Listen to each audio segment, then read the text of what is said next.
সেজদার মধ্যে আমি আল্লাহ তাআলার কাছে কি সবকিছুই চাইতে পারবো, এবং এটা বিশেষ করে তিনি সুন্নাত এবং নফল সালাতের ক্ষেত্রে কথাটি বলেছেন। জি, সাজদার ভিতরে সবকিছু চাইতেই রাসূলুল্লাহ সাল্লাল্লাহু আলাইহি ওয়াসাল্লাম নির্দেশ দিয়েছেন। সুবহানাল্লাহ। নামাজটাই হলো মুনাজাত, যেটা আল্লাহ রাসূল সাল্লাল্লাহু আলাইহি ওয়াসাল্লাম বলেছে, ইজা কামা আহাদুকুম ইউসাল্লি ফাইন্নামা ইউনাজি রাব্বাহু ফালইয়ানজুর বিমা ইউনাজি রাব্বাহ। মানুষ যখন নামাজে দাঁড়ায় আল্লাহর সাথে মুনাজাতে রত হয়ে যায়। তো এর ভিতরে আমরা দোয়া অনেক করি, তবে দোয়ার দুটো জায়গা রাসূল সাল্লাল্লাহু আলাইহি ওয়াসাল্লাম বিশেষ করে খাস করেছেন। একটা হলো সাজদায়, আর একটা হলো আত্তাহিয়াতু এবং দরুদ শরীফ পড়ার পরে। ওই সময় তিনি বলেছেন যত কিছু পারো চেয়ে নাও। কাজে আমরা চাইবো, সব কিছুই চাইবো। এবং সেজদার ব্যাপারে রাসূল সাল্লাল্লাহু আলাইহি ওয়াসাল্লাম বলেছেন, আকরাবু মা ইয়াকুনুল আবদু মিনাল্লাহি সাজিদ কামিনু ফাইন্নাহু কামিনুন ইস্তাজাবা লাকুম। বিভিন্ন হাদিস রয়েছে।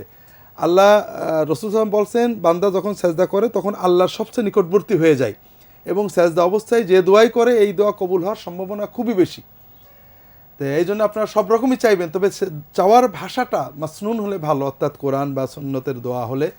না পারলে আপনি আপনার ভাষায় বা আপনার মতো চাইতে পারেন। মাতৃভাষায় দোয়া করার ব্যাপারে আমাদের কিছু মতভেদ আছে।